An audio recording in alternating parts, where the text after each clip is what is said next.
Assalamualaikum warahmatullahi wabarakatuh. Perkenalkan, saya Melisa Febrianti. Di sini saya akan memaparkan materi mengenai hakikat manusia dalam pandangan Islam. Point of view-nya ada 7. Yang pertama, pengertian manusia. Yang kedua, hakikat manusia. Yang ketiga, proses terciptanya manusia. Yang keempat, fitrah manusia dalam perspektif Islam. Yang kelima, tanggung jawab manusia. Yang keenam, tujuan diciptakannya manusia. Dan yang ketujuh adalah perbedaan dan persamaan manusia dengan makhluk lainnya. Langsung saja kita ke bagian pendahuluan, yaitu latar belakang. Dalam Islam, sebagai seorang muslim, tentunya kita harus mengetahui hakikat dari manusia. Manusia itu adalah makhluk ciptaan Allah yang paling sempurna dan mulia. Allah menciptakan manusia dengan bentuk yang seindah mungkin. Manusia diciptakan oleh Allah mulai dari tanah, kemudian menjadi nutfah, alaqah, mudghah, izam, dan alham. Setelah itu menjadilah manusia seperti wujud yang sekarang ini. Manusia berbeda dengan makhluk lainnya. Yang membedakannya adalah nafsu dan akal. Manusia memiliki nafsu dan akal, sedangkan makhluk lain tidak. Maka dari itu, manusia harus menggunakan nafsu dan akalnya dengan baik. Manusia harus berpikir untuk bertanggung jawab, untuk melaksanakan hidup, dan untuk hal lainnya. Nah, langsung saja kita masuk ke pembahasan yang pertama, yaitu pengertian manusia. Konsep manusia dalam pandangan Islam adalah konsep sentral bagi setiap disiplin ilmu. Manusia itu adalah makhluk Allah yang berpikir, berotak, berjalan, tumbuh dan berkembang. Namun lebih rincinya, pengertian manusia itu adalah makhluk Allah yang sempurna dan mulia. Kemudian, manusia adalah makhluk Allah yang bertanggung jawab. Manusia juga merupakan khalifah dan hamba Allah. Pengertian manusia adalah makhluk Allah yang berakal dan kontroversial. Kontroversial di sini maksudnya adalah di mana manusia mampu menggunakan akalnya, dia berpikir, dia mampu mengendalikan nafsunya. Kemudian pembahasan yang kedua adalah hakikat manusia menurut Islam. Hakikat manusia yang pertama adalah manusia sebagai hamba Allah. Sebagai hamba Allah, kita itu wajib melaksanakan ibadah kepada Allah, wajib melaksanakan perintah-perintah Allah dan menjauhi larangannya. Kita wajib melaksanakan ibadah sholat 5 waktu. Selain itu, kita juga wajib berpuasa di bulan Ramadan. Kemudian kita juga wajib membayar zakat fitrah, kemudian naik haji bagi orang-orang yang mampu, serta melaksanakan ibadah-ibadah lainnya dengan ikhlas.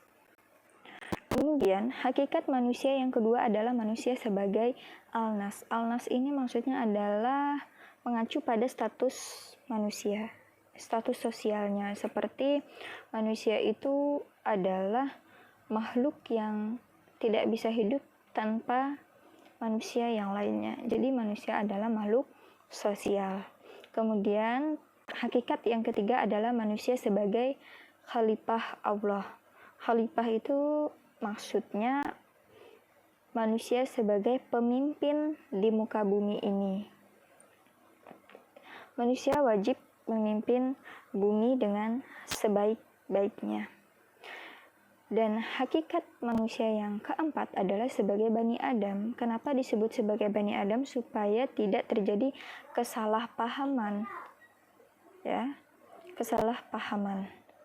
karena ada beberapa teori yang berbeda lah ya, pasti berbeda.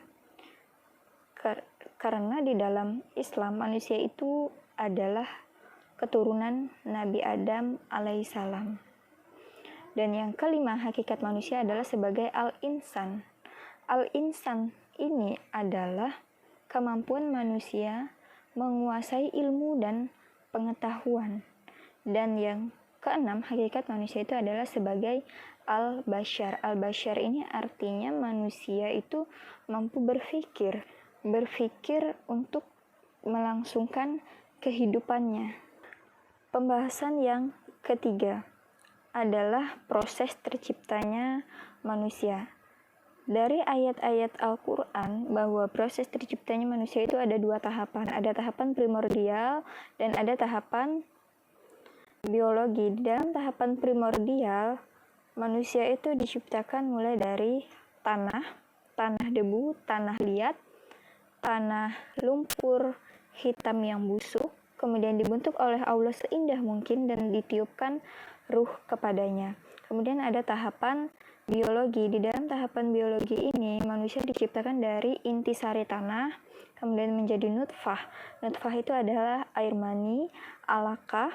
Alaqah itu adalah darah yang beku. Setelah itu menjadi mudghah. Mudghah itu adalah segumpal daging dan dibalutlah dengan tulang belulang, serta yang terakhir adalah ditiupkanlah ruh ke dalamnya, sehingga manusia mampu berkembang dan tumbuh.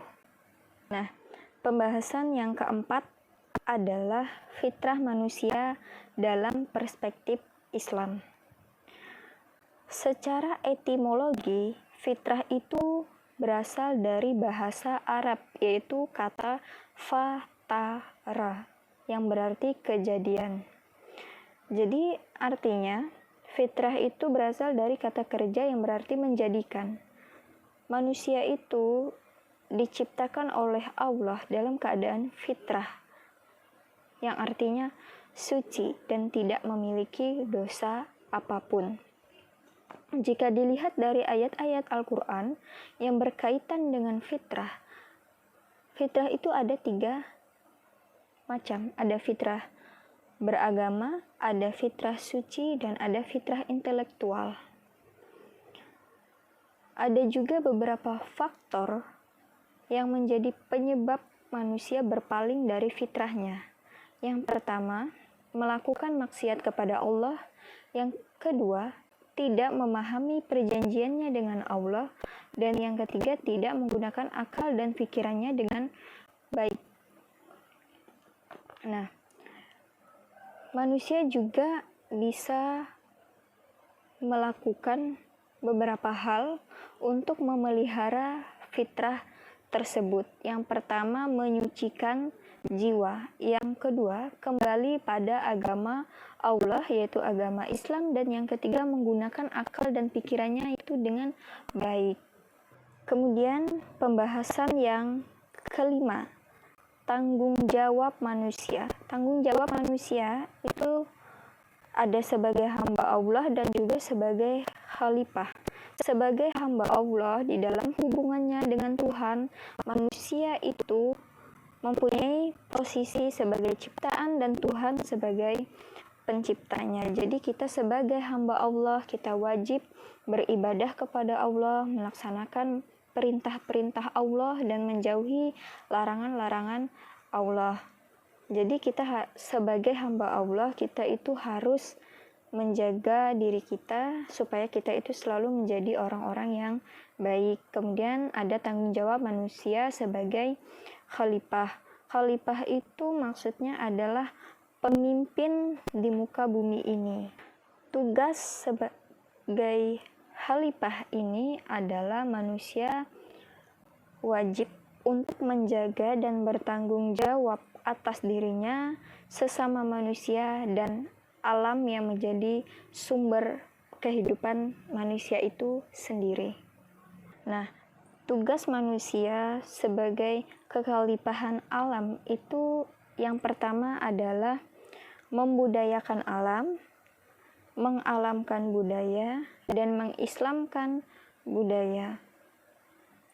Jadi, peranan khalifah di muka bumi ini sangatlah penting dalam menjaga keseimbangan antara manusia dan lingkungan alam semesta. Kemudian pembahasan selanjutnya adalah tujuan diciptakannya manusia. Tujuan diciptakannya manusia itu yang pertama adalah untuk menyaksikan keberadaan Allah atau untuk mengenal Allah. Nah, di dalam pengenalan terhadap Allah tersebut, maka Allah menganugerahkan nikmat penglihatan kepada manusia, nikmat pendengaran, nikmat kesehatan, hati, untuk melihat dan memperhatikan segala ciptaannya. Kemudian yang kedua adalah untuk melaksanakan ibadah kepada Allah. Nah, tadi sudah saya jelaskan bahwa ibadah kepada Allah ini adalah wajib. Seperti sholat 5 waktu aja. Sholat 5 waktu itu adalah ibadah yang sangat-sangat wajib, terkecuali bagi seseorang perempuan yang berhalangan. Jadi kita itu haruslah senantiasa kita melaksanakan ibadah kepada Allah, melaksanakan perintah Allah, dan menjauhi larangan-larangannya. Dan pembahasan yang terakhir adalah perbedaan dan persamaan manusia dengan makhluk lainnya. Yang pertama, perbedaan manusia dengan makhluk lainnya adalah manusia pandai dalam pengetahuan, memiliki tingkat tujuan dan kesadaran. Kemudian manusia itu dapat bergerak dalam segala ruang, entah itu darat, laut, maupun udara. Manusia juga diciptakan, Allah itu memiliki akal dan hatinya. Kemudian manusia juga diciptakan oleh Allah untuk menjadi khalifah di muka bumi ini. Manusia juga memiliki derajat yang lebih tinggi dibandingkan makhluk lainnya. Jasad manusia itu juga berbeda dengan makhluk lainnya.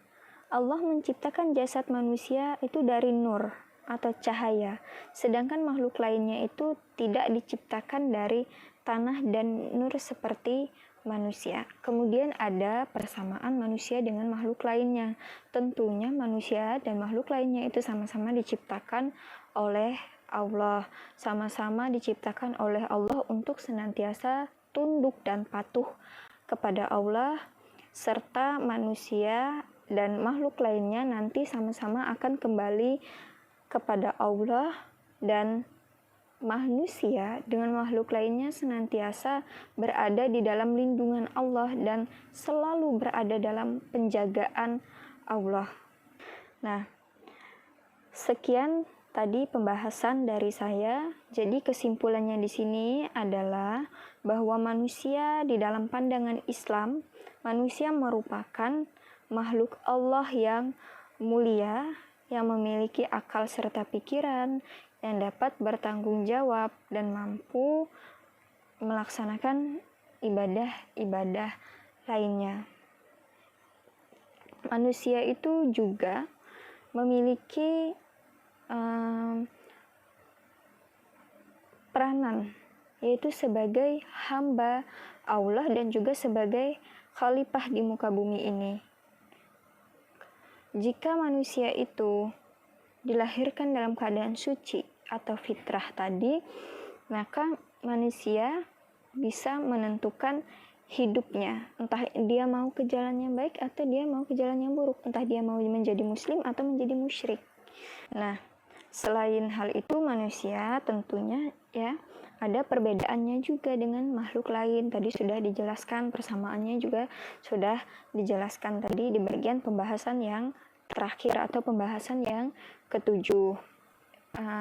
Manusia itu berbeda. Manusia memiliki akal, hati, dan pikiran, sedangkan makhluk lain tidak. Namun persamaannya adalah mereka sama-sama diciptakan oleh Allah, sama-sama akan kembali kepada Allah, dan sama-sama dilindungi oleh Allah setiap saat. Sekian penyampaian materi dari saya.